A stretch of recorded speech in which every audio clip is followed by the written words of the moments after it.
voice. He had faced dangerous men and made them feel small. But nothing prepared him for what he saw through a bus window on a Thursday night. 5 young women sat inside, silent, frozen, one of them barefoot. Then their hands rose, a palm against the glass, thumb tucked in, fingers closing over it. Then another, and another, all 5. A silent signal the world was supposed to recognize. It means, help me. I'm in danger. The bus had already passed 12 crowded blocks of Chicago. Hundreds of people, hundreds of phones. No one noticed, until one man looked down from a balcony and felt something inside his chest open for the first time in 12 years. He stood up without a word, because the last time he ignored a signal like that, a woman died. Nobody in that restaurant noticed what was happening on the bus stopped at the red light below. It was a Thursday evening in downtown Chicago, the kind of evening where the city hums with routine, taxis honking, pedestrians weaving through crosswalks, the low rumble of the L train overhead. The air smelled like exhaust and coming rain. The Belle Cour was packed. 3 Michelin stars and a 6-month waitlist meant the second-floor balcony was reserved for people who didn't wait for anything. Elliot Calder was one of those people. He sat at the far end of the terrace, a glass of untouched bourbon near his hand, listening to 2 men across the table argue about a shipping route through the Great Lakes. He was 34 years old, dark-haired, clean-shaven, with the kind of stillness that made people either trust him completely or avoid him entirely. He wore a charcoal suit with no tie. His watch was expensive, but understated. Everything about him was understated, until it wasn't. He owned no company on paper. He held no title anyone would recognize. But the 2 men sitting across from him had each flown over 1,000 miles just to have this dinner. One was a logistics broker from Detroit. The other ran a maritime insurance firm out of New York. They needed Elliot's blessing to move product through the lakes. He hadn't given it yet. He was making them wait. But Elliot wasn't listening to them anymore. His eyes had drifted to the street below, not consciously, the way a dog's ears rotate toward a sound before the animal knows why. A city bus had rolled to a stop at the intersection, its brakes sighing against the curb. Through the wide windows on the passenger side, he could see a row of young women sitting close together. 5 of them, early 20s, maybe younger. They sat rigid, shoulders pulled inward, eyes fixed straight ahead. None of them were talking. None of them were looking at their phones. That was the first thing that didn't feel right. 5 young women on a bus in a major city, and not one of them was scrolling, texting, or talking. No earbuds, no shopping bags, no backpacks. They sat like statues, like people who had been told not to move. Behind them, in the aisle seat 1 row back, sat a man. Thick neck, baseball cap pulled low over his forehead. Denim jacket stretched tight across his shoulders. His posture was different from theirs, relaxed, spread out, one arm draped over the back of the adjacent seat. He was watching them, not the way a companion watches friends. The way a guard watches prisoners. Elliot set down his bourbon. One of the women, the one closest to the window, with dark hair and a bruise just visible at her collarbone, lifted her right hand just barely off her lap. She pressed it flat against the glass, with her palm facing outward.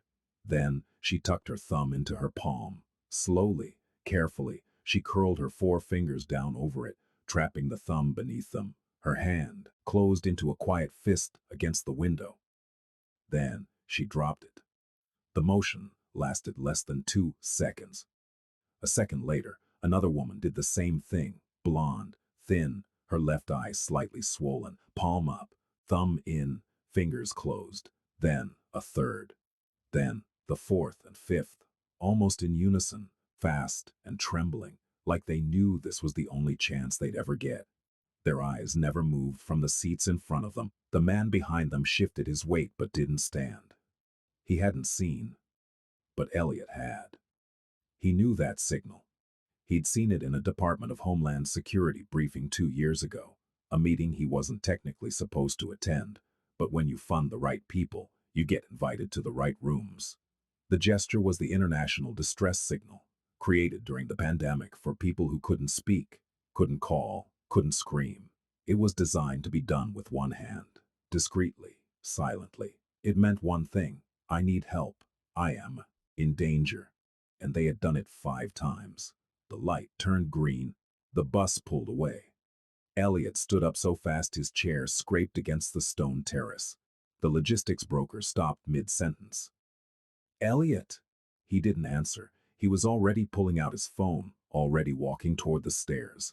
His mind was running calculations: the bus route, the direction it was headed, the number painted on its digital display above the windshield. He'd caught it, 73 North. Elliot, we're in the middle of... The meeting's over, he said without turning around. Victor will take care of the check. He hit the staircase and took the steps 2 at a time, his polished shoes slapping marble. His phone was already pressed to his ear. When the line connected, he didn't bother with a greeting. Sully, I need a vehicle on Michigan Avenue heading north in the next 90 seconds. The CTA bus, Route 73, 5 women inside, 1 male handler sitting behind them. Do not lose that bus. There was no hesitation on the other end. There never was with Sullivan Cade. Sully had been with Elliot since they were teenagers, running errands for Elliot's father in Bridgeport, 2 kids counting cash in the back of a dry cleaner, learning to keep their mouths shut and their eyes open. Now Sully ran logistics for the entire Calder operation. He could have a helicopter in the air in 20 minutes. A car in 90 seconds was nothing. I've got a car 2 blocks east, black Escalade. Ramos is driving. Get him on it, and pull up city traffic cams along the 73 route. I want to know every stop that bus makes, and every passenger that gets on or off. Elliot pushed through the restaurant's front doors and stepped onto the sidewalk. The evening air hit him cold. The bus was already a block and a half ahead, its red tail lights bleeding into the stream of traffic. A woman walking a poodle gave him a startled look as he brushed past her. He could still see the bus. He started walking fast, then broke into a jog, his dress shoes clicking hard against the pavement. A black Escalade appeared from a side street within a minute, slowing beside him with the rear door already opening. He climbed in before the vehicle fully stopped. Stay 4 car lengths behind, he told Ramos. Don't spook the driver. Don't get boxed in at a light. Ramos nodded. He was a stocky man in his 40s with a shaved head and hands that looked like they'd been made for exactly this kind of night. He didn't ask questions. As they followed the bus north through the city, Elliot sat in the back seat, with his jaw tight and his hands pressed together in front of his face. He was thinking, not just about the women, about the man, the handler, the way he'd sat behind them like a shepherd behind a flock. The way none of the women had dared to turn around, the way they'd coordinated the signal without speaking, which meant they'd planned it in advance, which meant they had a way of communicating the man didn't know about. This wasn't a boyfriend. This wasn't a chaperone. This was control, and Elliot Calder had seen control like that before. 12 years ago, when he was 22 and still learning his father's world, there had been a girl. Her name was Nina. She worked at a nail salon 2 blocks from one of the Calder warehouses on the south side. She was quiet. Always looked tired. Always wore long sleeves, even in the humid August heat. One of Elliot's guys mentioned offhand that she seemed off. Said she flinched whenever the salon owner walked past her station. Said she never left the building alone. Elliot noticed it once. Just once. He was walking past the salon on his way to a meeting, and he saw her through the plate glass window. She was bent over a woman's hand, painting nails, and the salon owner was standing behind her, saying something close to her ear. Nina's shoulders were up around her earlobes. Her whole body was braced. He told himself it wasn't his business. He told himself someone else would help her. He told himself she'd be fine. 3 weeks later, Nina was dead. She'd been found in a storage unit on the south side, dehydrated and beaten. The salon had been a front. Nina and 6 other women had been trafficked from Eastern Europe and forced to work 18-hour days, 7 days a week. Their captor was the salon owner, a man who smiled at customers and brought them sparkling water and had a Yelp page with 4.5 stars.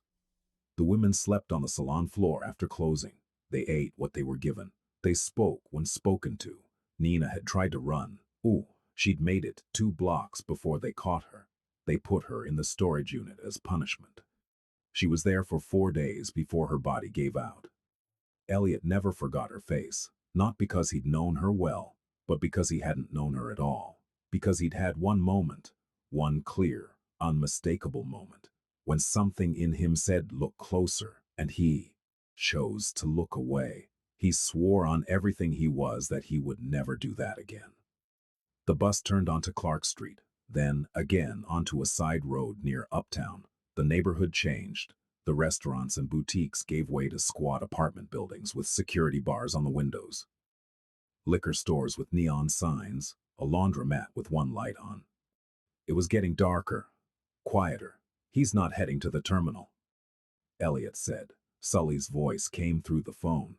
"I pulled the cam feeds. That same group boarded at Chinatown. The man was already with them at the stop. They got on together, single file. None of the women had bags. No purses, no phones, nothing. One of them was barefoot." Barefoot, Elliot's hand tightened around the phone. A woman on a city bus in Chicago with no shoes. That detail alone told a story that didn't need translation. "There's more," Sully continued. "I ran the man's face through the cam footage. He's been on that same route 3 times in the last 2 weeks. Always with a group. Always different women. He rides north, gets off somewhere past Foster, and meets a white cargo van. Same van each time. Different plates. Same vehicle profile. I'm working on it." "Where does Route 73 terminate?" "Howard Street, end of the line." "He's not going to Howard. He'll get off before that. Somewhere quiet. Somewhere with no cameras and a vehicle waiting." "You want me to bring in the full team?" Elliot paused. The full team meant a dozen men, armed, coordinated. It meant treating this like an operation. It meant crossing a line that couldn't be uncrossed. If the handler was connected to a larger network, if there were people above him with resources, with connections, with a kind of reach that made witnesses disappear, things could get complicated fast. But 5 women had pressed their palms to a window and begged a stranger for help. 5 women who probably didn't know his name, didn't know what he was, didn't know if anyone in the entire city gave a damn. They'd done it anyway. "Bring everyone," Elliot said. "And call Nora." Nora Whitfield was the one person in Elliot's circle who didn't carry a weapon. She was 51 years old, a former trauma counselor with silver-streaked hair, and a quiet, unshakable presence that could make a terrified person trust her in less than 30 seconds. She now ran a nonprofit called Threshold that helped trafficking survivors re-enter the world, finding them housing, medical care, legal representation, and the kind of patient, long-term support that no government program had the budget or the bandwidth to provide. Elliot funded Threshold anonymously, had been funding it for 11 years. Nora knew who he was. She knew what he did. She'd once told him that she didn't approve of his life, but she approved of his money, and she'd take every cent he offered because the women she served didn't care where it came from. He respected that. He respected her. 20 minutes later, the bus turned east on Foster Avenue, rolling through a stretch of road lined with low-rise apartment buildings and shuttered storefronts. The sky was fully dark now. Streetlights buzzed on one by one, throwing pale orange circles on the wet pavement. A light drizzle had started. The street was nearly empty. The man in the baseball cap stood up. Elliot leaned forward. "He's moving." The man walked to the front of the bus and spoke to the driver. Whatever he said, maybe he flashed a badge, maybe he just had that kind of voice. The driver pulled over at the next corner, not a scheduled stop. The doors opened. The man stepped off first. Then the women followed, single file, heads down. They moved in perfect, horrible unison. No bumping, no hesitation, no one falling out of line. Like they'd been trained. Like deviating from the line meant punishment. A white cargo van sat idling on the opposite side of the street. Its headlights were off. Its windows were tinted so dark they looked painted. "That van," Elliot said. "Get the plates." Ramos was already on it. He pulled to the curb half a block behind and killed the headlights. Through the windshield, They watched the man in the baseball cap lead the 5 women across the empty street. He opened the van's rear doors. There was no light inside. No seats, no handles on the inside of the doors. Just empty, padded darkness. The first woman climbed in, without hesitation, not because she wanted to, because she'd learned that climbing in quickly hurt less than being slow. The second followed. Elliot felt something tighten behind his sternum, a pressure he recognized. It was the same feeling he'd had the night he learned about Nina, a cold, compressed fury that didn't burn outward but inward, like a star collapsing. "We go now," he said. 2 more vehicles materialized from opposite ends of the block, an SUV and a dark sedan, rolling into position with their lights off. 8 of Elliot's men stepped out in coordinated silence. No running, no shouting. They moved the way people move when they've done this before, and prefer not to do it loudly. The man in the baseball cap didn't notice until it was too late. 2 of Elliot's men flanked the van's rear doors. 2 more positioned themselves at the front, blocking the driver's side. Ramos swung the Escalade sideways across the street behind the van, cutting off the only exit route. The van driver, a second man, heavy-set, with a phone pressed to his ear, looked up through his windshield and saw the wall of black vehicles and still figures. He froze. Elliot walked toward the handler alone, hands in the pockets of his suit jacket, steps even and unhurried, like a man taking a walk through his own backyard. The drizzle dotted his shoulders. He didn't seem to notice. The man in the baseball cap turned around, and for the first time, his posture changed. He wasn't relaxed anymore. His weight shifted to his back foot. His hands came up slightly, not quite fists, but not open either. He was calculating how many men, how far to run, whether the weight in his waistband was worth reaching for. "Who are you?" the man said. Elliot stopped 3 feet in front of him, close enough to speak quietly, close enough to see the man's pupils dilate. "That's not the question you should be asking," Elliot said. His voice was low, measured, almost conversational. "The question you should be asking is what happens next." The man's jaw tightened. He glanced to his left, then his right. Elliot's men were everywhere, on the sidewalk, by the van, across the street. None of them had drawn weapons. None of them needed to. The geometry of the situation was already decided. "I don't know what you think you saw." "I saw 5 women making the international distress signal on a city bus," Elliot said. "I saw you sitting 1 row behind them like a leash. I saw you redirect the bus to an unscheduled stop and walk them single file toward an unmarked cargo van with no rear seats, no interior lighting, and no handles on the inside of the doors." He tilted his head slightly. The gesture was almost casual, almost friendly. "I also ran your plates in the last 15 minutes. That van is registered to a shell company called Lakeline Movers LLC out of Gary, Indiana. Lakeline has been flagged in 2 federal investigations for labor trafficking across the Midwest. Your partner in the driver's seat made a phone call 9 minutes ago to a number linked to a motel in Rockford, Illinois, that was raided last year for holding women against their will. The call lasted 41 seconds.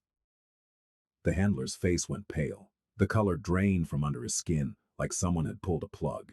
He hadn't expected this. He'd expected a fight, maybe a carjacking, something crude and physical, something he could handle with his fists or the Glock tucked into his waistband. But this surgical, suffocating wall of information was something else entirely. "You're not cops," the man whispered. "No," Elliot said. "We're not." He let the silence sit for 3 full seconds. In the background, 3 of the women had climbed back out of the van. They stood on the sidewalk in a tight cluster, trembling, clutching each other's arms. One of them was crying silently, her shoulders shaking without sound. The 4th was still inside the van, pressed against the far wall. The 5th, the barefoot one, was sitting on the curb with her arms wrapped around her knees, rocking slowly back and forth. Elliot didn't look away from the handler. "Here's what's going to happen. My associate is going to take your phone," Every contact, every message, every photo, every deleted thread. Then you're going to tell me who you work for, not the name you give the girls, not the fake company, the real name. The person who signs the leases, collects the money, and decides where they go. Next. I'm not telling you anything.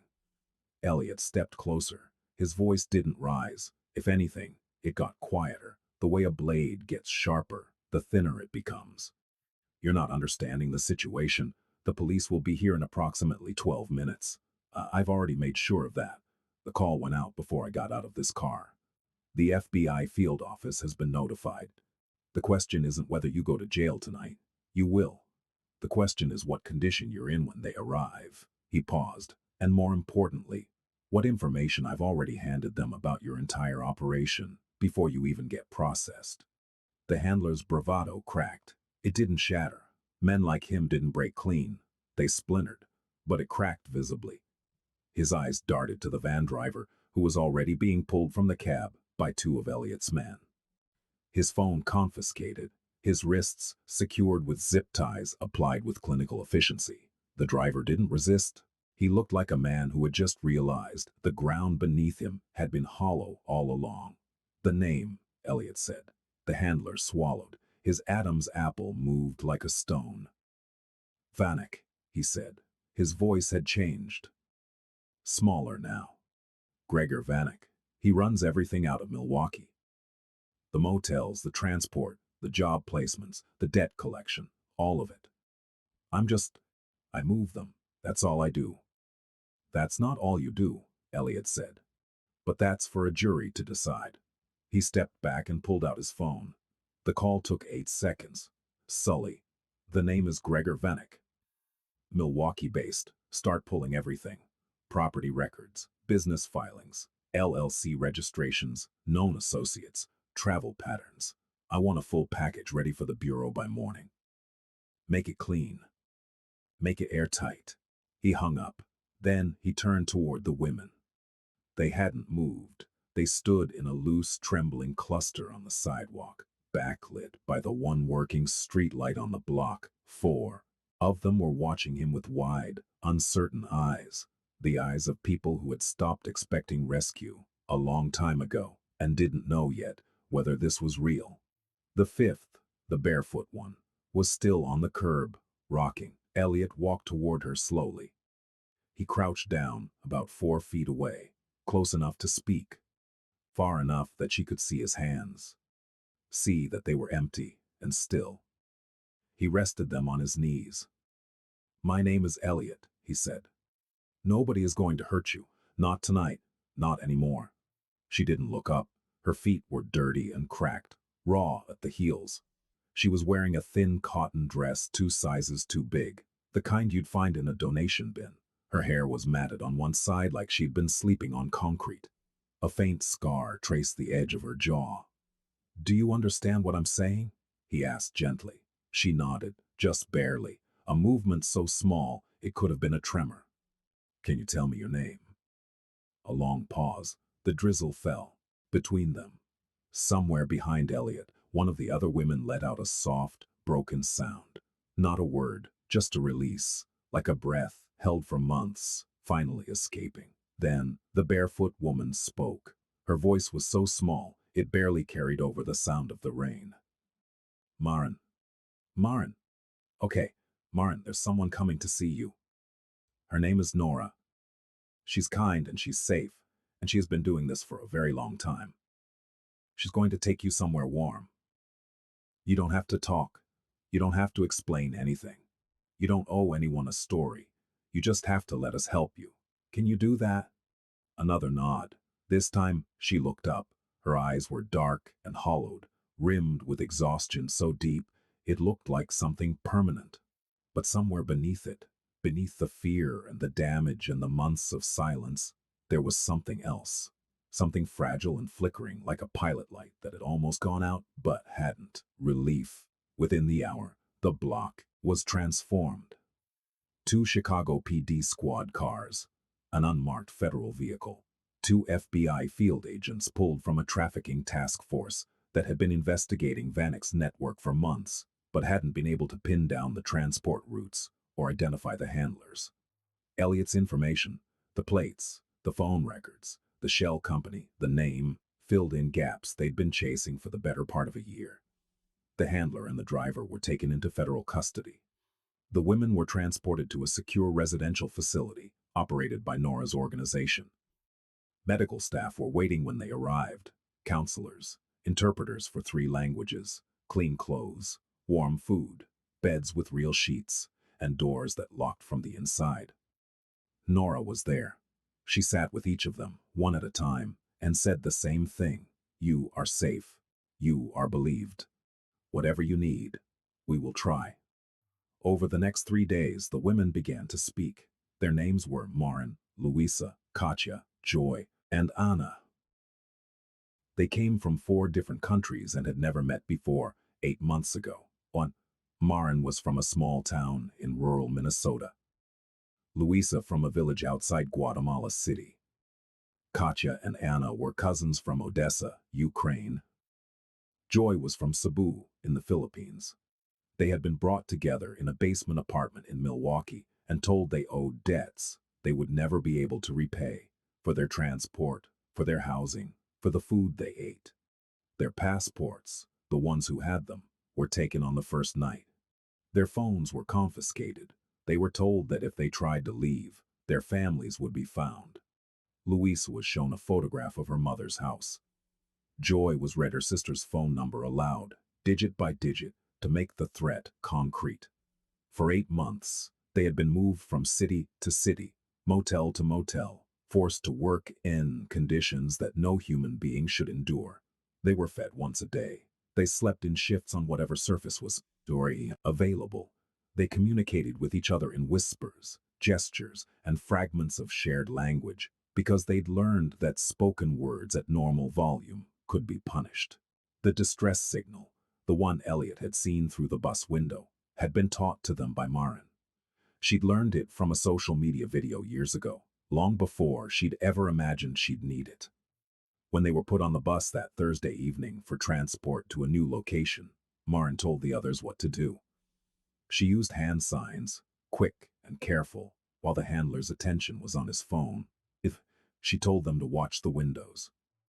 Watch for someone, anyone, who might be looking. She didn't know if anyone would see. She did it anyway. She'd done it 13 times before, on other buses, through motel windows, in parking lots. 13 times, no one noticed, or they noticed and didn't understand, or they understood and didn't care. The 14th time, someone saw, 2 weeks after. The rescue. Gregor Vanek was arrested at a storage facility outside Milwaukee during a coordinated federal raid. Agents seized financial records, burner phones, and documentation of a trafficking network that had moved over 40 women across 6 states in the past 3 years. 14 additional victims were recovered from locations in Wisconsin, Indiana, and Iowa. The handler from the bus, a man named Dale Oster, pleaded guilty to federal trafficking and kidnapping charges to avoid trial. The van driver cooperated fully in exchange for a reduced sentence. 7 additional arrests followed over the next month. The case made national news. The women's identities were protected. Their faces never appeared on screen. Elliot Calder's name never appeared in a single report. 3 months later, on a rainy Tuesday in April, Elliot received a letter, no return address, handwritten on plain white paper. It had been forwarded through Nora's organization, which meant the sender had asked for it to be delivered but didn't know where he lived. Didn't even know his last name. He opened it at his kitchen table, alone, with the rain streaking down the windows behind him. Dear Elliot, I don't know if you'll ever read this. I don't even know your last name. But Nora said she would try to get this to you, and I believe her, because she has not lied to me yet, and that is something I'm still getting used to, people not lying. My name is Maren. I was the one sitting on the curb that night, the one with no shoes. I want you to know something about that night that I don't think you know. When we got on that bus, I had already decided it was over, not the situation. Me. I had decided that if nobody saw us, if the signal didn't work one more time, I was going to stop trying, stop eating, Stop fighting, stop everything. I had nothing left. 14 times I raised my hand and asked the world to see me. 14 times nothing happened. But you saw. You didn't. Just see. You came. I'm writing this from a small apartment that Nora's organization helped me find. I have a bed that is mine. I have a door that locks from the inside. I am learning to sleep with the lights off again. Which sounds like a small thing, but it is not small at all. I started taking classes to become a crisis counselor. I want to work with women like me. Not because I have healed. I haven't, not all the way, and maybe I never will completely. But because I know what it feels like to make a signal and have nobody answer, and I know what it feels like when someone finally does. You changed 5 lives on a Thursday evening. I hope one day I can change even one. Thank you for seeing me. Marin. Elliot folded the letter carefully and placed it in the inside pocket of his jacket, close to his chest. He sat there for a long time, listening to the rain hit the glass. He thought about Nina, about the nail salon, about the moment he'd looked through that plate glass window and chosen to keep walking. He thought about all the years since, the years of building something most people would call unforgivable, an empire of shadow and leverage and calculated risk. He thought about the strange, imperfect math of a life where the same hands that ran that empire had also, on one ordinary Thursday, reached out and pulled 5 women back from the edge of something he couldn't name, but understood in his bones. He didn't call anyone. He didn't pour a drink. He just sat in the quiet of his kitchen and let the weight of it settle over him like something he'd been carrying for a long time had finally been set down. Outside, the rain kept falling. The city kept moving. Somewhere across town, in a small apartment with a lock on the inside of the door, a woman who had once been barefoot on a curb was studying for her first exam, a lamp on beside her, learning to sleep with the lights off one night at a time. And somewhere in the distance, a bus rolled through a wet intersection, its windows glowing faintly in the dark, carrying strangers who would never know how close they were to someone who needed them, just once, to look. The signal is simple. You raise your hand with your palm facing outward. You tuck your thumb into your palm. Then you close your 4 fingers down over it, trapping the thumb beneath them. It takes less than 2 seconds. It can be done with one hand. It makes no sound. It means, I need help. I am in danger. It was created during the pandemic for people who couldn't call for help. People trapped in homes, in rooms, in situations where speaking would put them at risk. It has since been recognized worldwide as a silent plea that can be made anywhere by anyone without a single word. You might never see it, but if you do,